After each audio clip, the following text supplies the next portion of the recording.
when I was growing up about a time when I ran away from home. And it's not real serious, I wouldn't say. It was for me at the time. I was I was 10, and I was real sad, and I was real mad. And so I'm going to kind of share that little bit of a story with you today. And then just kind of, we're going to segue into this morning's message. But so when I was 7, we had lived in a trailer court, and it was fine. Like, I had lots of friends and stuff, but if you've ever been in a trailer park, it's kind of close quarters. Like, it's kind of tight. And we were fortunate, like, we kind of lived at the bottom of the hill, so we had a trailer on one side of us and not on the other, so we kind of had a little bit more land, a little bit more room, but not a ton. And so I can remember, my mom and dad talking a lot about wanting to get more land at some point in my little life. And there was a lot of dreams and a lot of talk about it. And when I was 7, they found a little piece of property, and my dad worked really hard as a carpenter and a contractor, and they saved up and they got this little bit of land. And so we moved our trailer onto this little bit of land, and it was like heaven. And I drive by it now because my parents live 2 miles from that spot now. And it's not real big. It's not as big as I remember it, when I was 7 to 10.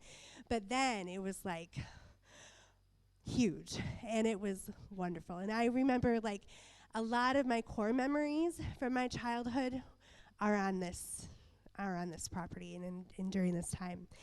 And when you're 7 and your dad's dreams come true, and you arrive at this place and you're thinking this is where you're going to be forever, it's pretty great, Well, when I was 10, my dad got a new job, and it was for the city. And in order to work for the city, you had to live in the city. And so we had to move. And to say that I was devastated was kind of an understatement. I was real sad. Now, I mean, you're 10, you're 7, 8, 9, 10. And I felt like I had a lot of freedom, and I wasn't watched at all. I know I was observed. I know my parents knew what I was doing more than I thought I was watched. I knew that they knew I was, playing in the woods, or, exploring or building things, or, But I felt like I had a lot of freedom, and I felt like I was pretty independent, and really wasn't being watched a whole lot. And I was the oldest of 4 girls, and I had a lot of independence out there, and I had a lot of fun. And us girls, we all did. There were lots of adventures that we went on, and lots of things that we got to do. And so when my dad said that we were moving, I had it in my mind that I was not moving. I was going to run away. And I was fine. I was going to be just fine. I had done it. I had lived, in the woods, and I had made forts, and I had done those things. I had foraged berries, and I had figured all that stuff out, and I was going to be just fine. And they didn't need me. They had my sisters, and they didn't need me around. They were going to be just fine. So I packed, and I planned my thing, and I put on a few outfits. I put on layers of clothes, and so I didn't have to carry such a big bag, and it was springtime, and so it wasn't too muddy, and I had a blanket, and I had a couple pairs of shoes. I snack peanut butter and jelly sandwiches. I had some apples. I had a couple pocket knives. I planned this. I really planned. I was not just pack shoes in a bag, right, Kate? That's not what I did. I did not just pack shoes in a bag and that's all I was going to have. I planned. Kate and I was sharing a story last night. And so I planned it out. And because like when you're little and you're reading books, Huckleberry Finn. Like, I didn't have a river, but I knew where a river was. I mean, we were in Wisconsin. I knew where I could find water. I was going to be just fine. So I planned it out, and I had my day, and I was on my way. And like the oldest of sisters, you have sisters. And they were like, well, I want to come.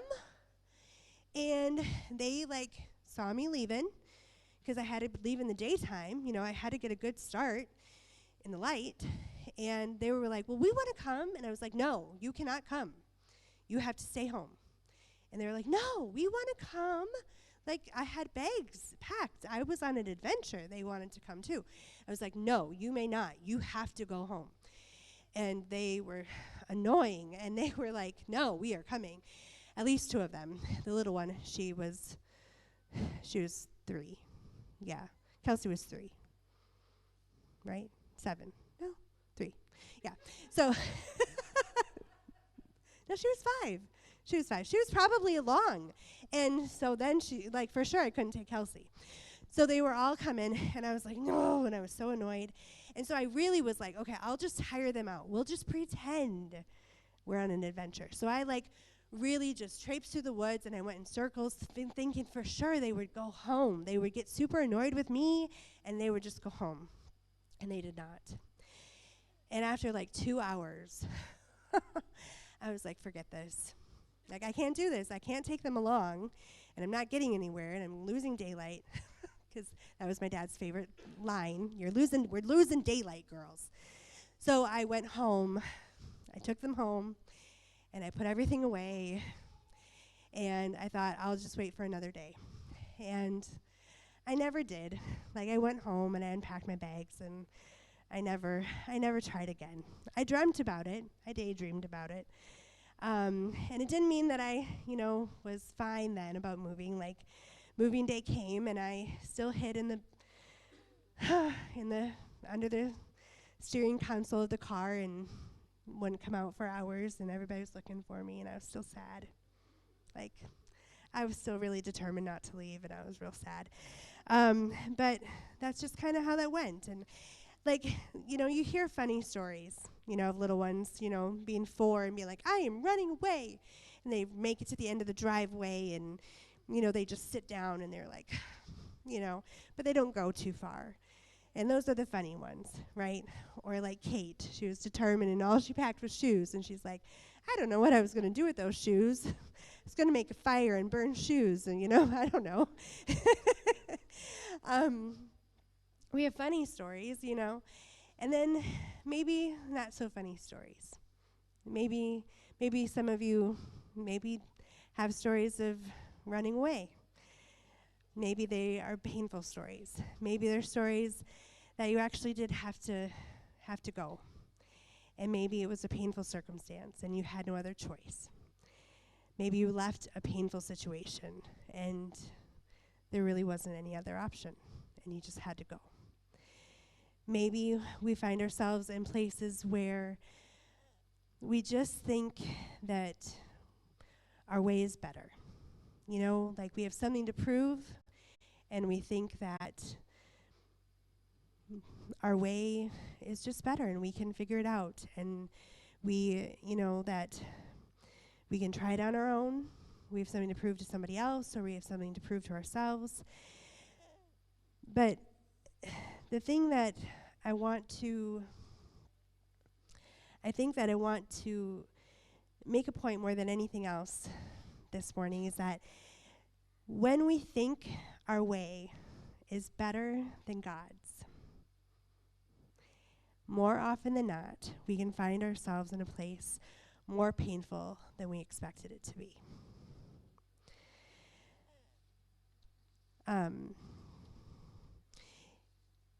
In Luke, Jesus often uses parables to tell stories. and to teach important lessons. And in Luke chapter 15, Jesus tells 3 parables in response to a group of religious leaders who were criticizing him for spending time with sinners. The first story was about a shepherd who went in search of one lost sheep. The second was about a woman who lost a coin and searched until it was found. The third story is a pretty famous one.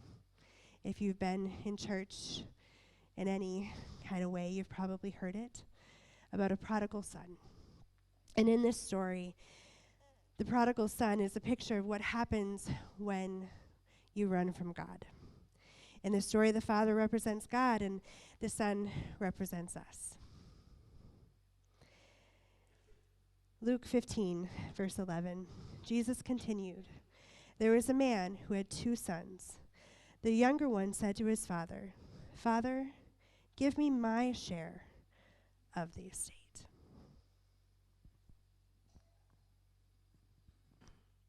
When Ashley tells all these stories, I'm always like, she is a survivor. So like we'll watch the show alone, and I'm always like, Ashley, you need to go do that. I don't know. I'm more worried about myself and the boys. If we'll make it while she's off in the wilderness for like 6 months, like we'll be the ones calling, being like, you have to tap out. Like we're lost without you. Right? But like she didn't tell the stories of like they would forage all of that stuff. One time, her and her sisters, I don't know if it's accident, but like crabapple wine, somehow they made that. Like, yeah, it sounded pretty crazy out there. This story, the story of the prodigal son, is one of the most special and beautiful stories in the Bible. It's one that we've heard so much. So one thing that's really important for us to remember, when Jesus is teaching through parable, he is telling a story. It's not a true story, right? This is not about an actual father and 2 sons. This is a story that Jesus is using to teach a lesson and to get a point across to those who were hearing it. So here the story starts out, Jesus continued, Ashley just read this. Jesus continued, there was a man who had 2 sons. The younger one said to his father, "Father, give me my share of the estate." This son is looking at his father being like, you know what? You are better for me if you've passed away than if you are alive. Right? The weight and the audacity of that request should really shock us. Like, he's looking at his dad being like, I'd rather have the inheritance than to spend time with you. So let's just get on with it. And the father is like, okay. Verse 13, not long after that, the younger son got together all that he had and set off for a distant country.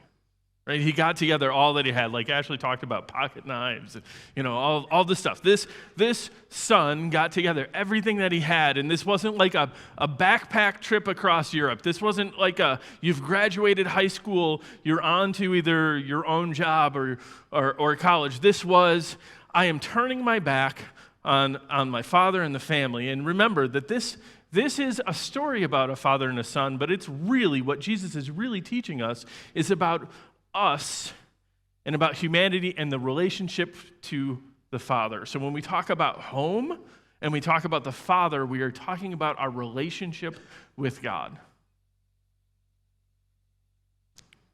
So this son takes everything that he has and he heads out.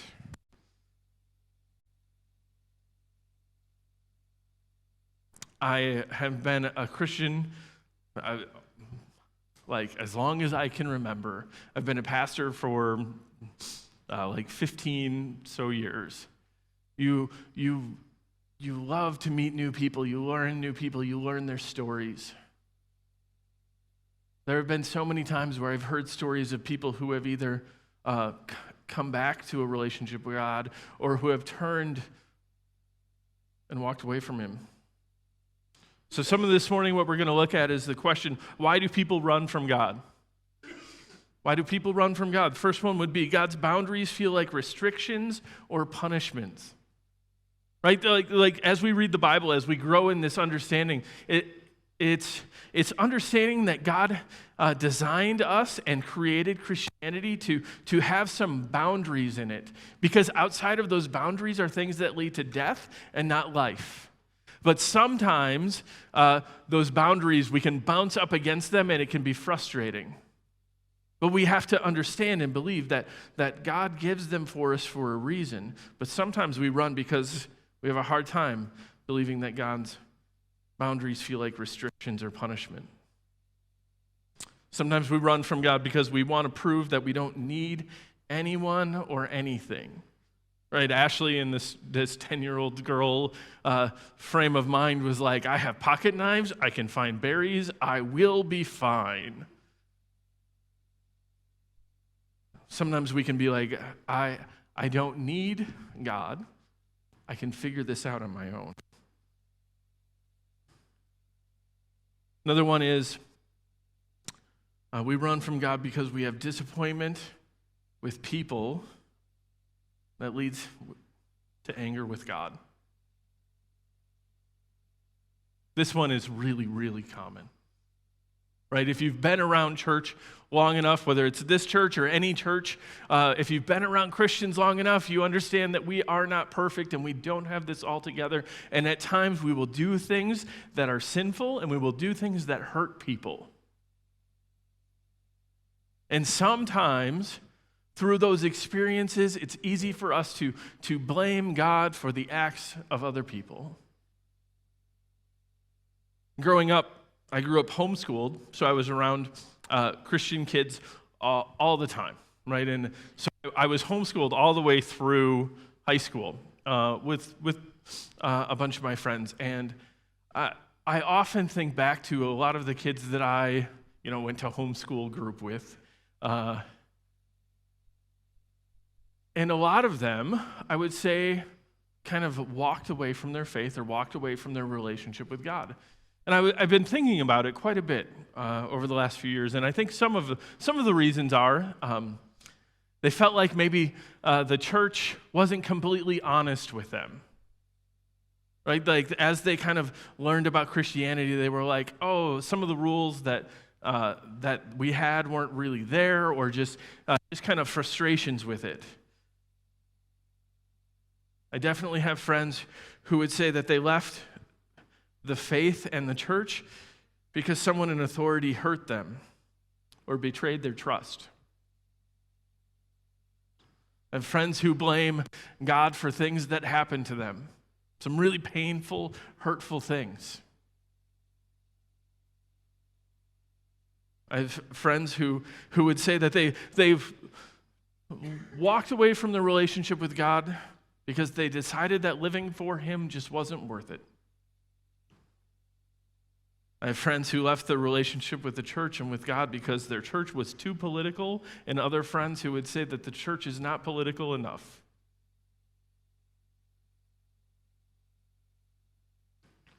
Sometimes we run from God because some people have hurt us.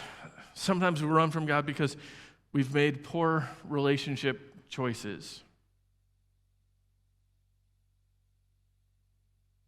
There's the statements of like, I'll show you your future by looking at your friends.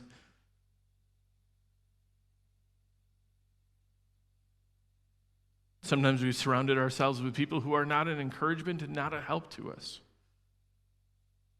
Sometimes we run because it's easier to run than face moments of failure. We're afraid of rejection. Sometimes we run from God because of addiction. Recently, I was talking to a friend of mine named Steve, who was severely addicted to alcohol. And he was talking to me about how much it cost him. Right? He was constantly in trouble with the law. He was constantly being arrested. Like, every police officer in that town knew who he was and how much it cost him in terms of relationship. Some of us turn our back on our relationship with God because what we've seen hasn't been powerful. So I'm here to tell you that the relationship with God is one of the most beautiful, powerful, and wonderful things we have. But sometimes it's been modeled to us in a way that is just kind of mundane and boring and lame. And that's easy to turn our back on. But I'm hoping that through today and through the next few weeks, that as we look at it, we're going to realize that our relationship with our Father, God the Father, is anything but mundane and boring. It's beautiful, and he loves you more than you could ever imagine.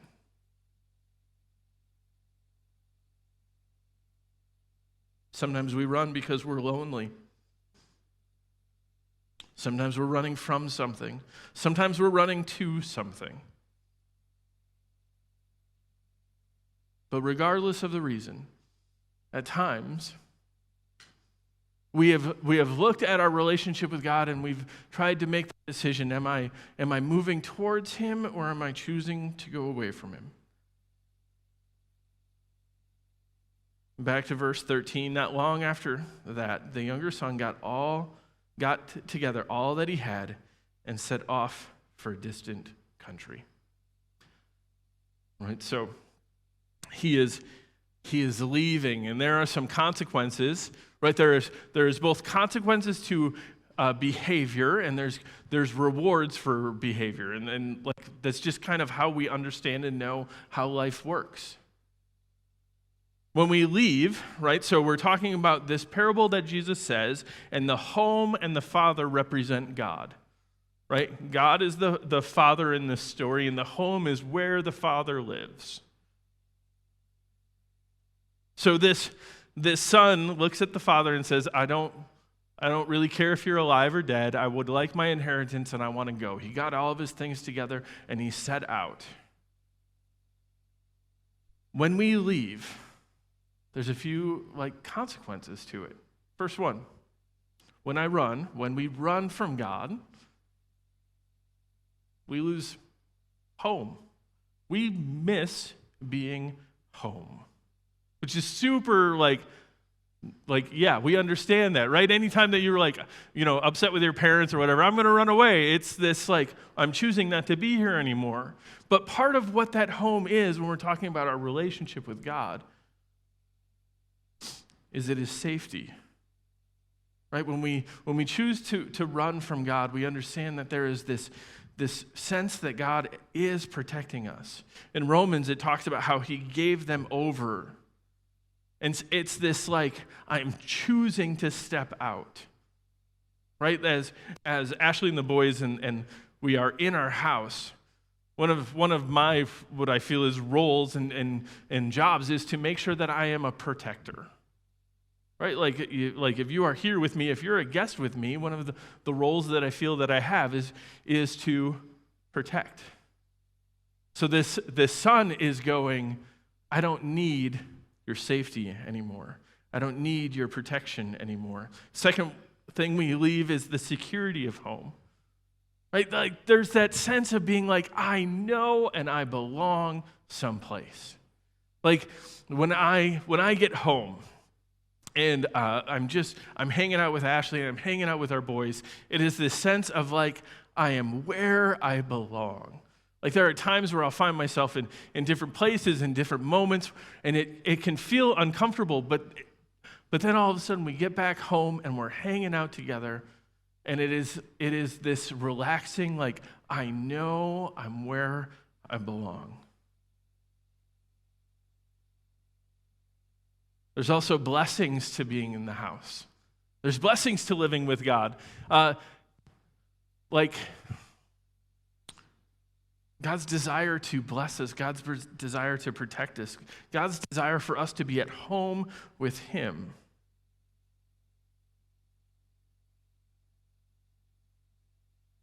There's blessings to being in the house. And finally, when we leave, right, when we run from our relationship with God, we run from knowing his love. Now, his love is there. His love is always there. Our oldest son has been off to college this year, and right? He's back. Welcome back, Colton. He's going. Let's not let him get a big head or anything. Come on, guys. Right? Colton went off to school, things like that. We still love him.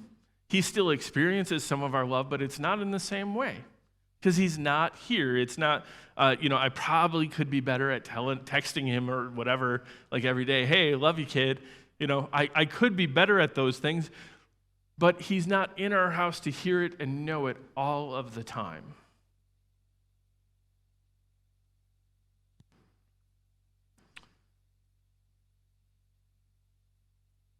Let's keep reading in the story.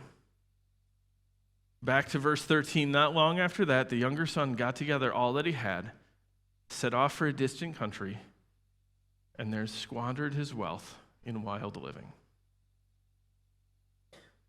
This father in the story had worked hard for all that he had. At least that's the assumption we kind of bring into the story, that the father had worked hard for all that he had, and the son was like, hey, why don't you just give it to me? And he went and he lived exactly how he wanted. He went and he lived and he spent all of his inheritance, all of the money that belonged to his father that he had given to him, and he spent it all. When we run from God,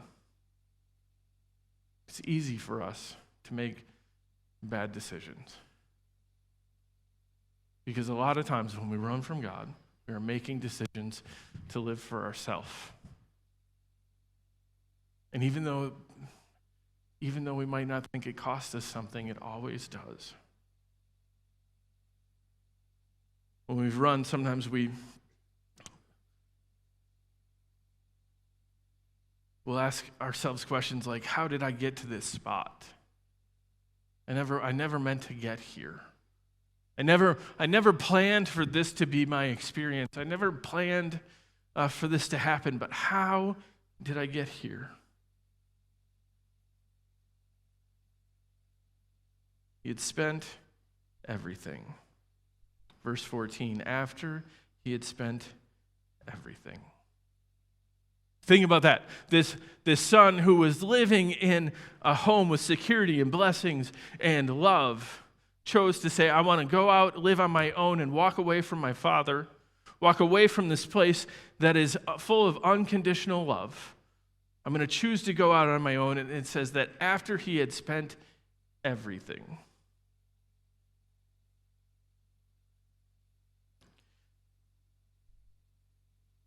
After he had spent everything, there was a severe famine in that whole country, and he began to be in need. In essence, this son was hungry.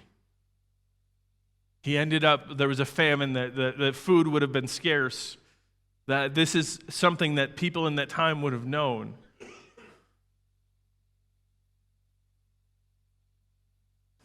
He was hungry, and he began to be in need. When we run from God, sometimes our plans, they fail. They just do not work out.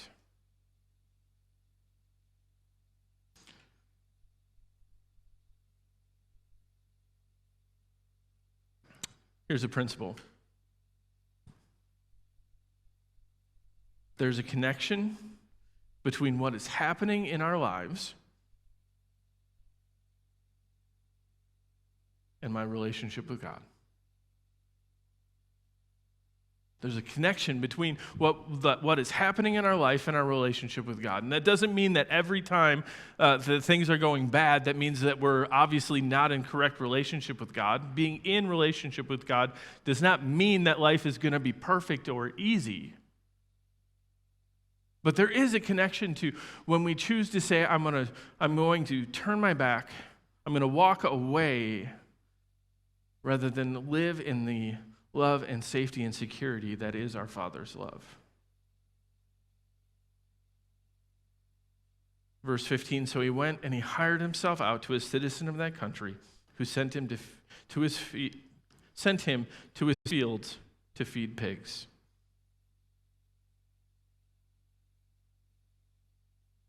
This son ends up hurt, and ashamed.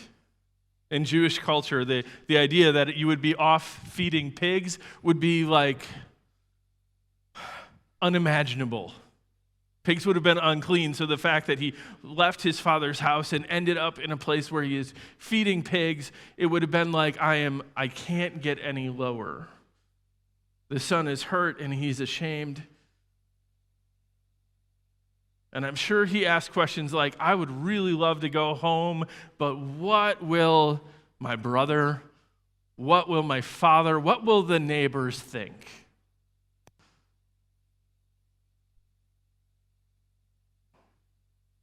Sometimes when we've turned from God, it's like,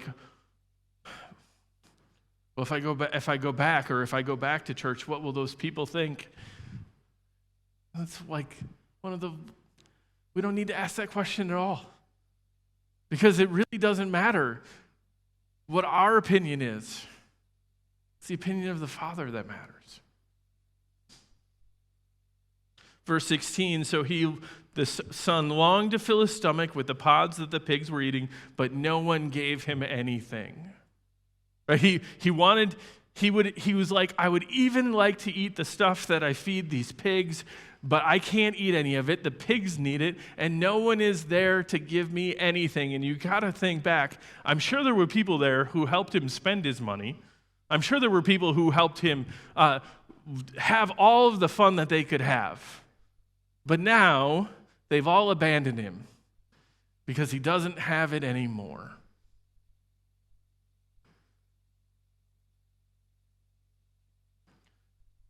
I think back to, I brought up my friend Steve, right? I think he would say that the same people who drank with him did not want to detox with him. Right? The same people who would be like, yeah, let's go have fun, let's do these things, are probably not going to be the ones who are like, let's pick you up and get you some help. So he longed, verse 16, he longed to fill his stomach with the pods that the pigs were eating, but no one gave him anything. Verse 17, when he came to his senses,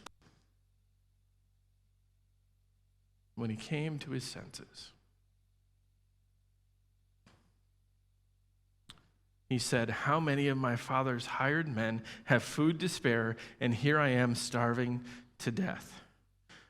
I will set out and go back to my father and say to him, Father, I have sinned against heaven and against you. I am no longer worthy to be called your son. Make me like one of your hired men. So he got up and he went to his father. The son made the decision that even if all I get is a job, I know I'll be in better shape. Even if my father is so mad at me, but even if he just gives me a place to work, I know I'll be in better shape than where I am now. Here's truth. No matter how far we've gone, no matter how long it's been, we can always come home. No matter how far we've gone, no matter how long it's been, we can always come home. Sometimes our biggest fear is when we want to come back into a relationship with God is he going to punish us for having left? Is he going to be out to get us because we've lived for ourselves and we haven't lived for him? Is he going to be mad at us? I'm going to jump ahead a little bit in the story. In verse 20 it says, while he, the son, was still a long way off, his father saw him and was filled with compassion for him. So he ran to his son, he threw his arms around him, and he kissed him. That's what God does with us. The picture that Jesus is painting here is that there is a father who has been watching for his son to come back, patiently waiting and watching, and can't wait for his son to get there. You know, I read a little bit this week, and it was like the father might have run to get there because the voices of the neighbors maybe would have been real negative. Right? As that son starts getting close to home, the neighbors could have been like, your father's been better off without you. Right? Or, I can't believe how rude you were. But like the heart of the father is to be like, nobody else's voices matters but mine. I'm going to get there. Right? So he doesn't wait. He doesn't make him grovel. It is this, like, I see my son and I love him. Easter is an unbelievable story of the Father's love. That humanity had sinned and turned away from God, and God says, I will send my son to take their sin. I will send my son to live a sinless life, be crucified, and rise again, to be victorious. The whole point of Easter is God saying, I love humanity enough that I am making a way for them to be in right relationship with me. It is this, I want you to come home and be in my presence. I want you to, as he walked in the garden with Adam and Eve, he wants that relationship with us. He wants that relationship with humanity. And the only way we were going to get there was through Jesus, his life, death, resurrection, his ascension, and his soon return.